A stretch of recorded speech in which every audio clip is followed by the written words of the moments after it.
Hello students. Today we are going to learn the methods of collecting primary data. In the previous lecture we have learned about the first two methods, that is direct personal investigation and indirect oral investigation method. Now today we are going to learn the next two methods, that is information through local source, or we can say information through correspondence, and the second one is mailing method, or we can say mailed questionnaire method. So let's go through these two methods along with their merits, demerits and suitabilities. Yes, the third one is information from local source or correspondent means यानी कि इसमें जो है हम जो अगल बगल के जो लोग हैं या आसपास के लोग हैं उनसे हम इंफॉर्मेशन कलेक्ट करेंगे. Under this method local person और correspondents are appointed in different parts of the area to be investigated. यानी कि यहाँ पर हम खुद उस एरिया में जा कर के इन्वेस्टिगेशन नहीं करेंगे, ठीक है. हम वहाँ अलग अलग लोगों को अपॉइंट करेंगे, वो लोग उस एरिया में जा कर के वहाँ से इंफॉर्मेशन कलेक्ट करेंगे. They collect information in their own way and present it to the investigator, and after collecting the information they submit the report to the investigator. These correspondents are trained to collect the information from the respondent, और इसे trained किया जाता है कि how they will talk to the respondent, how they collect the information from the respondents. Radio and newspaper agencies generally obtain information about strikes, theft, accident etcetera by this method, ठीक है. और radio और newspaper agency जो हैं इसी तरह के अलग अलग देखते हैं कि जो है रिपोर्टर्स जो हैं अलग अलग एरिया में उनको अपॉइंट किया जाता है और लोग वहाँ की अलग अलग जानकारी जो है इन्वेस्टर तक पहुँचाते हैं. For example, it is adopted by government department to get estimates regarding crops, wholesale price index number and other areas of public interest. Now about the suitability.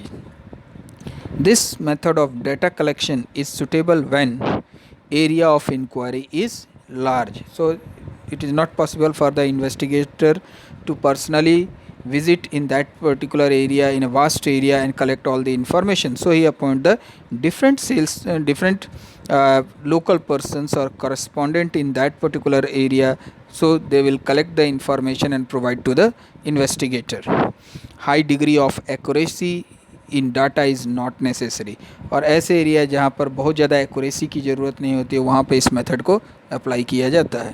Regular and continuous data are required, और ऐसे क्षेत्रों में जहाँ से हमेशा continuous जानकारी मिलती रहे, लगातार जानकारी मिलती रहे, इसलिए आप देखते हैं कि रिपोर्टर्स जो होते हैं हर एरिया की जानकारी हमेशा प्रोवाइड करते रहते हैं. Information is required by radio, newspaper, TV, etc. So in these agencies use this method for collecting the data and provide to the investigator. Now about the merits and demerits. The first we go through the merits. Wide coverage, because this method is applied in a large vast area. It can cover a wide area under investigation. सबसे बड़ा merit है कि ज़्यादा बड़े area को हम cover कर सकते हैं, ज़्यादा बड़े एरिया से हम डाटा कलेक्ट कर सकते हैं. Inexpensive. This method is comparatively cheaper in term of time, money and efforts involved, hence it is economical, कम खर्चीला है. रेगुलर इन्फॉर्मेशन, और सबसे बड़ा मेरिट है लगातार आपको जानकारी मिलती रहती है.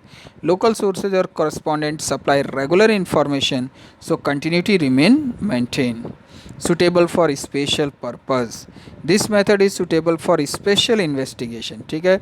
और पर्टिकुलर इन्वेस्टिगेशन के लिए, जैसे स्ट्राइक के बारे में हो गया, हड़ताल कहीं है, कहीं जो है दुर्घटना हो गई है, तो एक पर्टिकुलर जानकारी के लिए इस तरह के कॉरेस्पॉन्डेंट्स को लगाया जाता है. When information regarding agriculture crops from different grain markets for the construction of index number of price is needed, so this method is suitable for some special purpose investigation. अब मान लीजिए सरकार को जानकारी चाहिए कि अलग अलग मार्केट्स में जो अनाज हैं उनके भाव क्या हैं, क्या प्राइस पर वो बिक रहे हैं, ठीक, ताकि एक जो है इंडेक्स नंबर के लिए एक प्राइस जो चाहिए जिससे हम लास्ट ईयर और करंट ईयर के प्राइसेस को कंपेयर कर सके, वो प्राइस डिसाइड की जा सके। Now about the demerits, lack of accuracy, क्योंकि इसमें बहुत एक्यूरेसी की ज़रूरत नहीं है। Since this method give rough and approximate result, the data collected are not very accurate. जो डेटा कलेक्ट किए जाते हैं वो ज़रूरी नहीं है कि बहुत ही सही हों। No originality, original data are not obtained due to lack of personal contact with the respondent. और यहाँ जो एक्चुअल रिस्पॉन्डेंट है उससे डायरेक्टली कनेक्शन नहीं होता है, जो लोकल बॉडीज़ हैं, जो लोकल पर्सन्स हैं, उनके द्वारा ये जो डेटा है कलेक्ट किया जाता है। Biased, the data collected from correspondent में suffer from personal biasness and may not be reliable. Sometime क्या होता है कि जो कॉरस्पॉन्डेंट्स होते हैं वो अपने एक्सपीरियंस के बेस पर, अपनी नॉलेज के बेस पर आपको डाटा अवेलेबल करा देते हैं, जबकि वो लोग किसी भी रेस्पोंडेंट से मीट नहीं करते हैं, नहीं उनसे बातचीत किए बगैर ही आपको एक लमसम अमाउंट का डाटा आपको प्रोवाइड कर देते हैं। तो इसलिए हम उस पर ज़्यादा भरोसा नहीं कर सकते। Time consuming, there may be delay in the collection of data by this method if it's involve a lot of time to collect data by the correspondent। और अगर इसमें डाटा कलेक्टिंग करने में बहुत ज़्यादा अगर समय लगता है तो इसमें हमको डिले हो सकता है। Lack of uniformity, since data are collected by number of local persons or correspondent, there is lack of uniformity in data collection। यानी कि whatever the data collected by the local persons or local correspondents, they are heterogeneous in nature। वो homogeneous नहीं होता है, एक जैसा नहीं होता है, so there will be a difficulty for comparison। Okay, so these are the merits and demerits of the information collected from local source or from the correspondents। The next method is information through questionnaire and schedule। Under this method, data are collected by preparing a questionnaire, keeping in mind the objective of study। A questionnaire consists of a list of questions pertaining to the investigation। अब ये questionnaire method है, schedule method है, जिसके अंदर जो है हम जानकारी हासिल करने के लिए नंबर ऑफ़ क्वेश्चंस बनाते हैं और उन क्वेश्चंस को रिस्पोंडेंट के थ्रू उसका आंसर जानने की कोशिश करते हैं। There are two ways of collecting data on the basis of questionnaire. First one is mailing method और mailed questionnaire method and enumerators method. Enumerator कौन होता है? The person who help in collecting the data. So first go through the mailing method.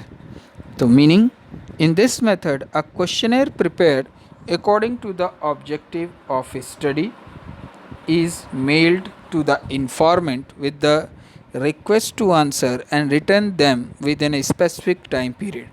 अब इस meld questionnaire method में क्या है कि जो इन्वेस्टिगेटर है वो पर्सनली रिस्पोंडेंट के पास नहीं जाता, वो नंबर ऑफ़ क्वेश्चंस प्रिपेयर करता है अपनी स्टडी के अकॉर्डिंग जो जानकारी उसको चाहिए और रिस्पोंडेंट के पास मेल करता है, भेजता है, ठीक, और रिक्वेस्ट करता है कि आंसर के साथ वो उसको एक स्पेसिफिक पीरियड ऑफ टाइम के अंदर ही वापस भेजे।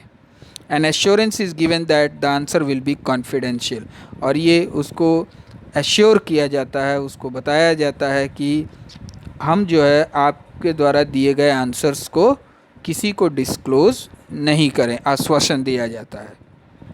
Such questionnaires generally have a prepaid postage stamp affixed to it। और इस तरह के क्वेश्चनेयर को एक पोस्टेज एनवलप कह लीजिए जिस पे पहले से ही स्टैंप लगा होता है, इसमें रिस्पोंडेंट को कोई खर्च नहीं देना होता है, वो सिर्फ जो है आंसर्स को दोबारा जो है लिख करके और उस एनवलप के थ्रू जिसमें ऑलरेडी स्टैंप फिक्स होता है वापस इन्वेस्टिगेटर के पास भेजता है। For example, mailing a questionnaire to government employees in an area to get feedback on their working condition and related affairs. अब जैसे गवर्नमेंट एम्प्लॉयज़ से उनके बारे में फीडबैक मांगा जाता है कि उनकी वर्किंग कंडीशन क्या है, उनके साथ जो सुपीरियर का रिलेशन है या उनके साथ जो रिलेटेड अफेयर्स हैं वो किस तरीके से हो रहे हैं, तो ये जानकारी गवर्नमेंट जो है मेलिंग मेथड के थ्रू मांगती है।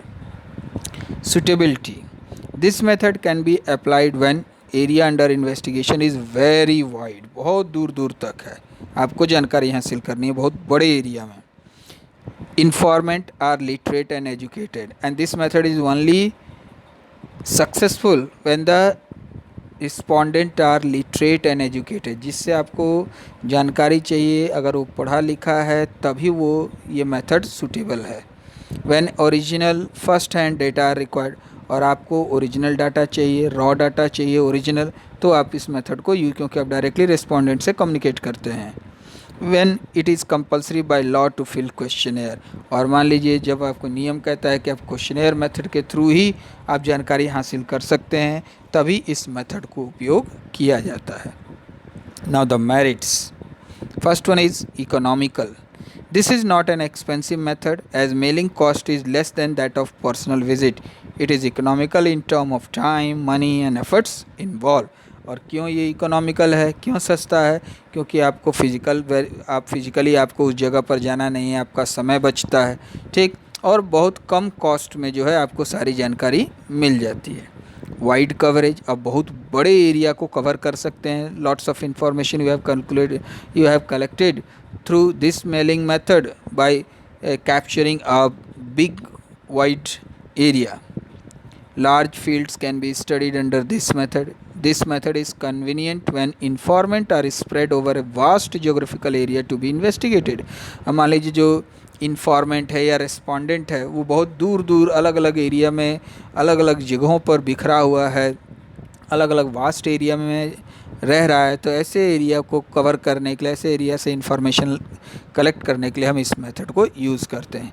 Original and reliable, since this method provide first hand information, it is original in nature and hence reliable, because we have directly collect the information from the respondent और informant, so this is reliable data. हम इस data पर भरोसा कर सकते हैं क्योंकि ये जानकारी हम डायरेक्ट इन रिस्पोंडेंट से कलेक्ट करते हैं।